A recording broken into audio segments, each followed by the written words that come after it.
Olá, muito bom dia para você que nos acompanha nesta manhã de quarta-feira. Seja bem-vindo ao Bom Dia Senar Mato Grosso, programa que traz assuntos que fazem parte do leque de treinamentos e cursos oferecidos pelo Serviço Nacional de Aprendizagem Rural aqui de Mato Grosso, mas é claro, a informação que vale para você de todo o país que nos acompanha ao vivo nesta manhã. E você sabe que ao longo do programa você pode mandar sua pergunta sobre o tema que está sendo tratado aqui por mensagem, por WhatsApp, por esse telefone que aparece na sua tela, 65 99 212 1055. É tudo ao vivo, você manda a tua mensagem e o nosso instrutor responde a sua dúvida. E por falar em instrutor, hoje eu estou aqui com o Edgar Mater, ele que é engenheiro agrônomo, instrutor credenciado junto ao Senar Mato Grosso e que vai falar sobre irrigação. Aliás, Edgar, dicas aí de como o produtor, como o proprietário rural pode decidir se deve ou não, se partir para esse tipo de investimento, independentemente do modelo aí de irrigação adotado na fazenda, né? Bom dia, seja bem-vindo. Bom dia, Patrone, bom dia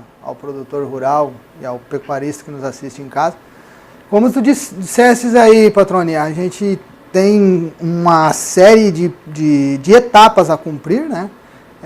Antes de uma tomada de decisão de instalação de um sistema de irrigação. E a gente vai trazer aqui todas as informações para todos os tipos de sistemas, desde um produtor que queira instalar uma horta, quanto a um produtor que queira instalar um pivô central de irrigação, aí, que é uma agricultura bem mais empresarial, né? Então a gente vai estar trazendo aí alguns dados. Hoje, os potenciais de irrigação no Brasil, né? Hoje a área irrigada do Brasil é 6,9 milhões de hectares. E o potencial irrigável que nós temos aí no Brasil são 76,2 milhões de hectares. Ainda. A gente tem muita área para poder crescer com irrigação. O Brasil é um dos países que mais tem água doce correndo pelos rios, né? Nem é a subterrânea, é a superficial. Então a gente tem um potencial muito grande de irrigação aí para estar explorando aí conforme for passando o tempo. Para a gente esmiuçar esse potencial de expansão, porque quando a gente fala 76,2 milhões, a gente vai olhar aí a área plantada hoje no cultivável no Brasil, praticamente está nesses 76 milhões.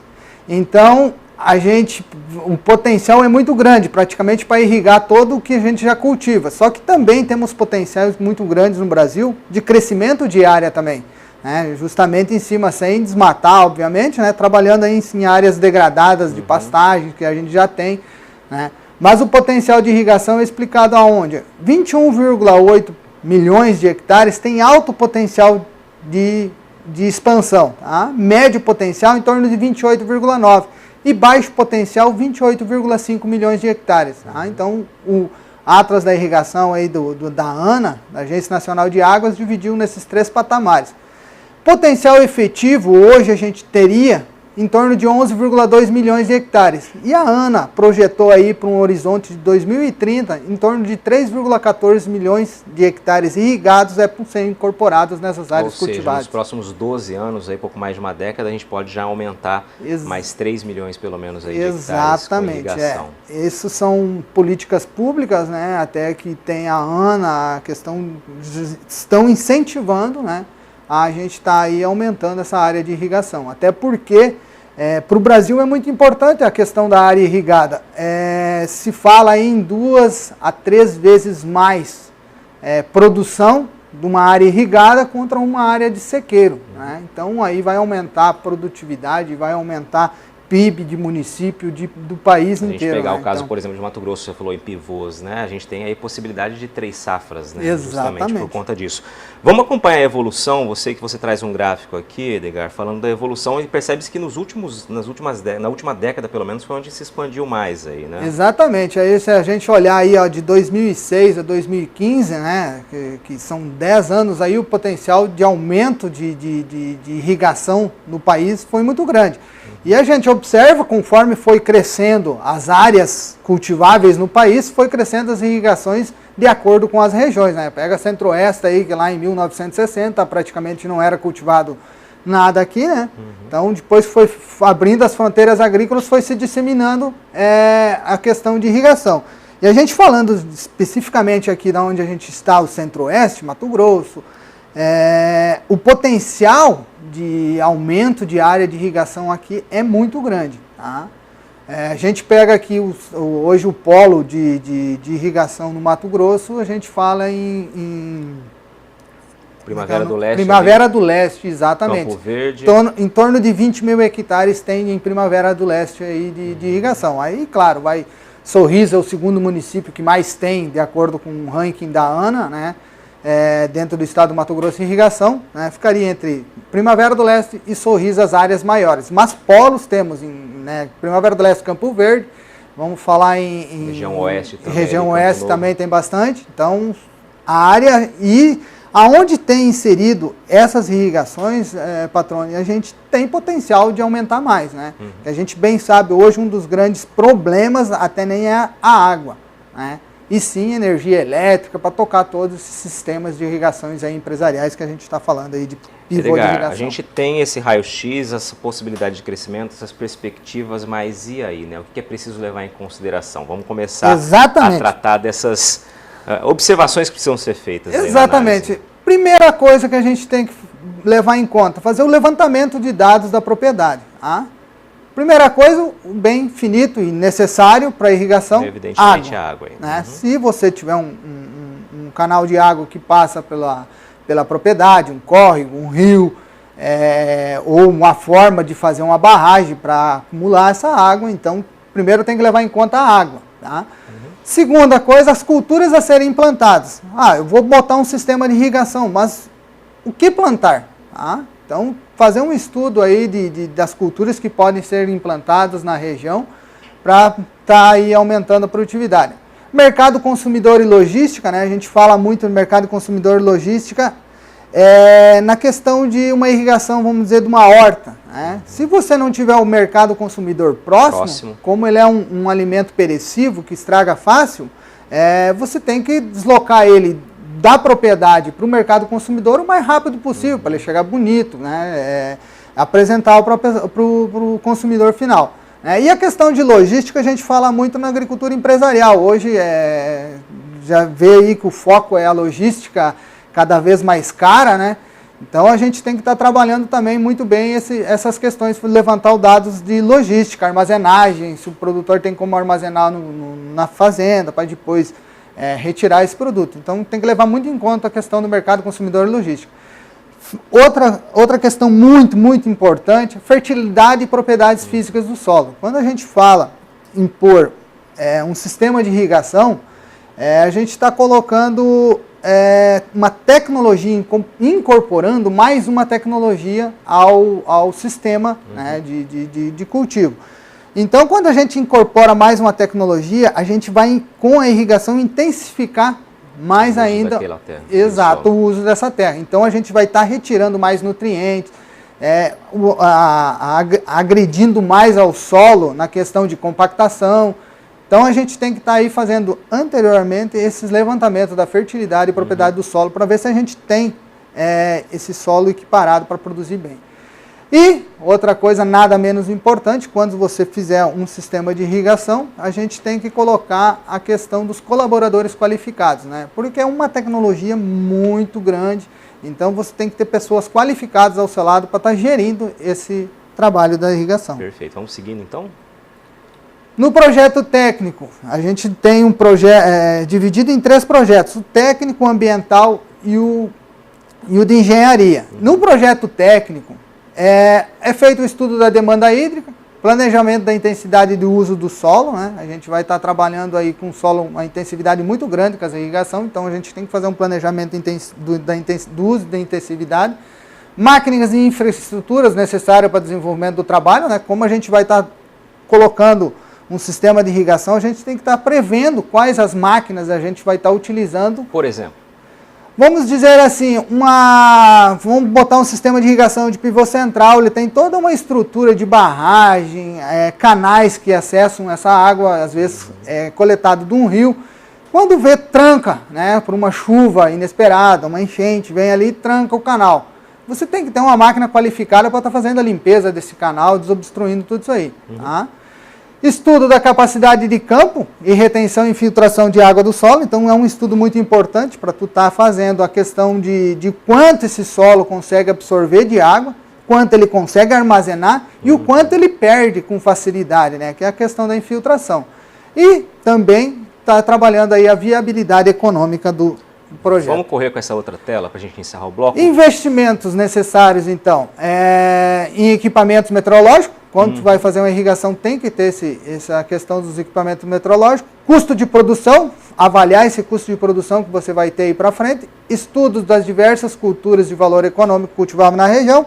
Então, a gente tem que fazer um estudo das culturas que podem ser cultivadas na região, para você ter um leque maior, né, de opções para estar trabalhando nessas áreas. Estudo detalhado do clima da região e um cronograma de atividades aí a desenvolver, que é muito importante também. Né? Se a gente vai falar aí de um projeto, o cronograma de atividades a desenvolver é um dos tópicos mais importantes que tem para você estar aí dando um norte na questão de execução do projeto. Perfeito, Edgar. Vamos encerrar por aqui esse bloco, então. O Edgar apresentou aqui um raio-x, né, um diagnóstico de como está a irrigação no Brasil, os potenciais, e começou a falar como você, produtor, pode analisar se vale a pena ou não investir, dar esse passo na sua propriedade. Começamos especificando aqui o projeto técnico, daqui a pouco então o Edgar vai voltar falando do projeto ambiental, o projeto de engenharia, e você, é claro, continue com a gente. Esse é o Bom Dia Senar Mato Grosso. Rapidinho a gente vai, já volta.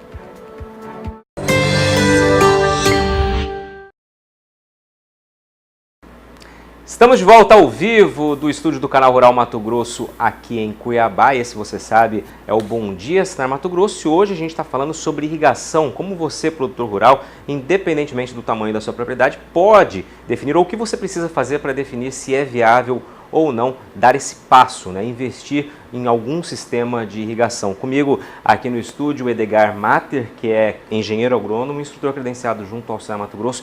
Edgar, depois de passar um raio-x da irrigação e os potenciais do Brasil, você terminou falando do projeto técnico. Agora, projeto ambiental é o outro passo para quem está buscando instalar ou dar esse passo na propriedade, né? Exatamente, patrônio. Então, a questão do projeto ambiental, a gente vai estar analisando aí alguns aspectos. Na questão dos impactos ambientais da montante, né? Todo que tu vê antes da bacia que você irá captar a água, e tanto o impacto que você vai ocasionar essa bacia na jusante, né? Da onde você capta a água para frente. Tá? Nesse projeto ambiental também vai o cálculo da vazão da bacia hidrográfica, então ali é feito esse cálculo para definir o quanto você vai poder retirar no seu ponto de captação, né? Também é trabalhado com a questão da qualidade da água, né? Porque de nada adianta você ter a água, mas se você não tem ela com qualidade, né? Por exemplo, vamos dar um exemplo da irrigação de microaspersão. Se ela tiver muitas partículas na água, né? Como barro, areia, vai acabar trancando o sistema e dando um trabalhão para você conseguir utilizar essa água. Então ela tem que ter qualidade dependendo do uso que ela vai ser feito. Potencial poluidor e contaminador do sistema, né? Porque a gente bem sabe quando a gente vai utilizar um sistema de irrigação, a gente vai intensificar o uso, né, do solo, né? Então, com a intensificação do uso do solo, a gente vai estar usando mais defensivo agrícola, mais adubação pesada. Então, você tem que fazer dentro desse projeto ambiental aí o potencial que você está ocasionando aí de poluição. E os impactos, né, com a instalação do sistema, quais os impactos que você vai estar ocasionando aí a fauna e a flora. Perfeito. Tá? Outras questões do impacto no perímetro irrigado. Escorrimento superficial, potencial erosivo, né? A gente tem que ficar de olho nessa questão desse escorrimento, é muito na lâmina de água que você vai colocar por hectare, né? Quantos milímetros de água você vai dar para essa planta. Então isso aí tem cálculos que a gente faz através do acompanhamento de dados meteorológicos, né?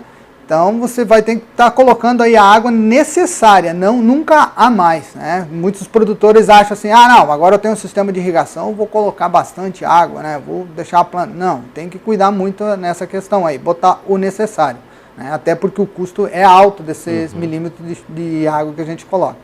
Salinização e lixiviações de sais e produtos químicos, né? Como já tinha falado ali anteriormente, a questão de potencial poluidor, né? Principalmente da questão de sais e lixiviação de produtos químicos que são utilizados na lavoura. E cuidar também aí no projeto ambiental, né? O uso intensivo desse solo aí para a gente não estar causando nenhuma degradação pelo uso intensivo do mesmo, tá? Na questão de outorga, Patrônio, a gente trabalha aí com a ANA, né, que é a Agência Nacional de Águas. Todos os rios que passam de um estado para o outro, ou de um estado para um país vizinho, deve ser retirada a outorga juntamente com a ANA, né, com a Agência Nacional de Águas. Rios que a nascente é dentro de um estado e a foz é dentro do mesmo estado, né, mas passa por diversos municípios, a gente trabalha com o estado. Tá? E nas municipais, córregos eventuais, aí normalmente são córregos que a nascente é dentro do município e a foz é dentro do município mesmo. Tá? Então a gente vai estar trabalhando com a outorga aí com os municípios. Perfeito. Aí vem para outro projeto não menos importante, projeto de engenharia agrícola. Aqui você chama atenção, né, Edgar? Exatamente. Nessa questão do projeto de engenharia agrícola, esse projeto é feito normalmente por empresas que detêm o equipamento que o produtor vai estar adquirindo, né? Então, é uma etapa do projeto muito importante também, porque é ali que vai ser feito todo o dimensionamento do sistema de irrigação, né? A definição do tamanho da estrutura, eu vou botar um pivô de 100 hectares, eu vou fazer uma irrigação numa estufa de 20 por 30, né? Através desse projeto aí que vai ser definido o tamanho da estrutura, definição dos materiais que vai estar sendo utilizado, cálculo de recalque de água, né? O quanto a gente vai ter que elevar essa água do rio ou da onde a gente vai captar até o meu sistema de irrigação, né? Cálculo de pressão do sistema, dimensionamento da tubulação, né? Tamanho de tubulação que eu vou estar utilizando, qual o diâmetro, né? Qual o comprimento dessa tubulação. Na questão de energia elétrica, motor diesel, caída natural, então aí tudo vai ter que ser avaliado de acordo com o sistema que a gente tem, tá? Ou que a gente vai colocar. Dimensionamento da barragem também ser instalada, né? Se não for uma captação direta do rio ou de um córrego, né? Vai ter ser feita uma barragem, tem que ser bem dimensionada essa barragem também. Olha, Edgar, nesse ponto aqui, especialmente dos projetos, né, considerando todos aí os 3 que você disse, é importante salientar que é preciso, não dá para seguir uma receita, projetos prontos, é preciso cobrar a atenção do técnico que vai fazer esse projeto, do profissional responsável. Exatamente, Patrônio, assim, eu sempre procuro comparar aí o sistema de irrigação como um carro comprado por encomenda. Ele é um sistema único, só esse sistema que você adquiriu, só você tem, ninguém mais tem. Ele é feito e dimensionado para você. Por isso a importância das etapas dos projetos. E importante fazer o projeto visando a realidade da propriedade, não botar dados fictícios para... Por exemplo, uma aprovação de um projeto. Exato, simplesmente para a gente aprovar o projeto. Não, façam a realidade da propriedade, porque a questão do projeto ele é uma linha, é um norte. Também procuro comparar com uma lei. Né? A gente tem as leis no nosso país para seguir. O projeto, quando você faz ele é uma lei praticamente dentro da propriedade, ele é uma linha. Né? Pode sair? Pode. A gente pode sair fora da linha, mas procurar retornar de volta ao rumo que a gente estava. Então, se é um projeto bem feito, né, por isso que a gente procurar técnicos qualificados e competentes, cada um na sua área, porque a gente vê também, são 3 projetos diferentes, né? Então, às vezes, nem sempre o mesmo técnico que faz o projeto técnico vai fazer o de engenharia ou o da ambiental, né? Então, procurar pessoas qualificadas aí para estar fazendo esse projeto. Perfeito. Agora vem aquela dúvida de sempre, né? Custa caro investir? Isso vai variar de acordo com o modelo do sistema? Eu sei que você traz um panorama aí dos sistemas possíveis. A questão de valores é muito específico, como eu te disse. Como é um carro por encomenda, vai variar de acordo com o tamanho do projeto e perfil do produtor. Vamos pegar aí, mas pode variar aí de R$2.000 o sistema, né, vamos dizer, a parte mecânica, até 10, 12 mil reais. Tá? Assim, ó, Petrônia, sistemas de irrigações, a gente tem dividido em aspersão, superfície, localizada e subterrânea. Tá? E ainda a gente se divide em convencional, mecanizada, aspersão, sulco, inundação, o de superfície, gotejamento e microaspersão localizada, elevação do lençol freático e gotejamento a subterrânea. Tá? Trouxe aqui algumas fotos para a gente estar ilustrando aí os diversos sistemas, né? Então, o de aspersão convencional, né, que normalmente é utilizado às vezes em pastagem, ele é fixo, né, fica sempre no mesmo lugar, e o mecanizado, tá? Que aqui a gente tem aí o exemplo do pivô central, mas tem outros aí como o carretel enrolador. Gotejamento, né, que é colocar uma manga com micro furos ou microporos, né, que vão estar aí colocando água diretamente no solo, onde a planta está, na raiz. E o de microaspersão, que normalmente é utilizado aí dentro de estufas, é a questão do microaspersão. De sulcos, né, a gente tem aí uma foto aí no lado esquerdo dos sulcos, e o de inundação, normalmente utilizado aí na questão do arroz. Rio Grande do Sul tem muito esse sistema de irrigação. Tá? A subterrânea, que é o mesmo praticamente a mesma do gotejamento, só que no subsolo. E a questão do lençol freático. O que é o lençol freático? A elevação do lençol freático nada mais é um sistema, o contrário da drenagem. Muitos produtores fazem drenagem do sistema, de uma área alagada, vamos dizer assim, para tirar a água, o excesso de água. E a elevação do lençol freático nada mais é o contrário, você colocar água dentro do sistema. Edgar Matter, obrigado pela sua participação, pelas suas orientações. A gente espera que você, produtor, tenha acompanhado, que acompanhou o programa, tenha tirado um pouco das suas dúvidas sobre como buscar entender se é viável ou não implantar um sistema de irrigação na sua propriedade. Você sabe que o Senar aqui em Mato Grosso, o Senar nos seus estados também está à disposição justamente para esclarecer mais informações sobre esse assunto. Então procure o Sindicato Rural do seu município, caso tenha dúvida, e chegue até o Senar para esclarecer esses questionamentos. A você que nos acompanhou até aqui, muitíssimo obrigado pela sua audiência. Até a próxima quarta-feira no Bom Dia Senar Mato Grosso. Uma boa quarta a todos. Até mais!